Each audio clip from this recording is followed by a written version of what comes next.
एकीकडे शासनाने वाघांच्या शिकार प्रकरणांमध्ये आपल्या चंद्रपूर जिल्ह्यामध्ये रेड अलर्ट घोषित केलेला आहे आणि जंगलामध्ये अनोळखी इसमाने प्रवेश करणे यावर बारकाईने लक्ष ठेवण्याचे आदेश देण्यात आले आहे।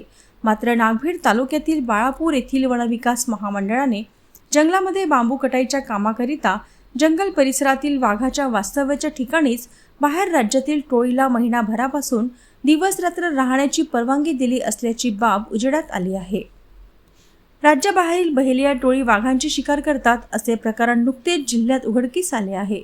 त्यामुळे शासनाने रेड अलर्ट घोषित केला असला तरीही जे वन्यजीव संस्था, पर्यावरणवादी मित्र आणि वन्यजीव प्रेमी सुद्धा याकडे बारकाईने लक्ष देऊन आहेत। मात्र वन विभाग सुद्धा यावर पाळत ठेवून आहे। परंतु या संभाव्य धोक्याला दुर्लक्ष करीत दुसरीकडे FDCM वनविकास महामंडळाने जंगलामध्ये बांबू कटाईच्या कामाकरिता बाहेर राज्यातून मध्य प्रदेशच्या बालाघाट परिसरामधून त्यांनी वनमजूर कटाईकरिता आणलेले असून बाळापूर येथील वनविकास महामंडळाच्या अधिकाऱ्यांनी अत्यंत घनदाट म्हणजे कोरच्या ठिकाणी ज्या ठिकाणी वन्यजीव व वाघ पाणी प्यायला येतात अशा तळोदी जवळील गायमुख जंगल परिसरातील पाण्याच्या स्त्रोताजवळ वॉटर होलजवळ फक्त 10 फूट अंतरावर रात्रंदिवस झोपड्या बांधून राहण्याची मुभा दिलेली आहे। यावरून शासनाच्या रेड अलर्टला वनविकास महामंडळ किती महत्त्व देते ह्यावर त्यांनी प्रश्नचिन्ह उपस्थित केले जात आहे।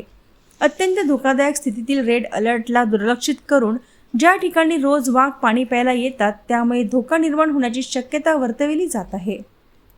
जंगलात राहण्याची परवानगी दिली असल्यामुळे वनविकास महामंडळाच्या कारभारावर प्रश्नचिन्ह उपस्थित करण्यात येत आहे। त्यामुळे निष्काळजी करणाऱ्या अधिकाऱ्यांवर कारवाई होणे गरजेचे आहे असे मत वन्य व पर्यावरण प्रेमी भावना व्यक्त करीत आहे। महाराष्ट्रामध्ये होणारे वाघाची शिकार हे गंभीर समस्या बनली असून ही रोकथाम करण्याकरता वन विभागाने चंद्रपूर गडचिरोलीसारख्या जिल्ह्यामध्ये रेड अलर्ट घोषित करण्यात आलेला आहे। आणि असं असताना सुद्धा बाळापूर येथील वन विकास महामंडळाच्या अधिकाऱ्यांनी जे बाहेर राज्यातून आलेले बालाघाट येथील जे वनमजूर आहेत, बांबू कटाई करतात, त्यांना जंगलामधील पाण्याचा स्रोत असलेल्या व जिथं वाघ, अस्वलीसारखे वन्य प्राणी नेहमी विचरण करत असलेल्या ठिकाणी त्यांना थांबण्याचा आश्रय दिला आहे। जवळपास 1 महिन्याच्या आधीपासून किंवा 1 महिन्याच्या कालावधीमध्ये त्या जंगलामध्ये आतमध्ये ते राहत असून त्यांच्यामुळे त्या प्राण्यांनासुद्धा धोका निर्माण झालेला आहे आणि प्राण्यांमुळे त्यांच्या जीवितहानी होण्याची पण शक्यता आहे।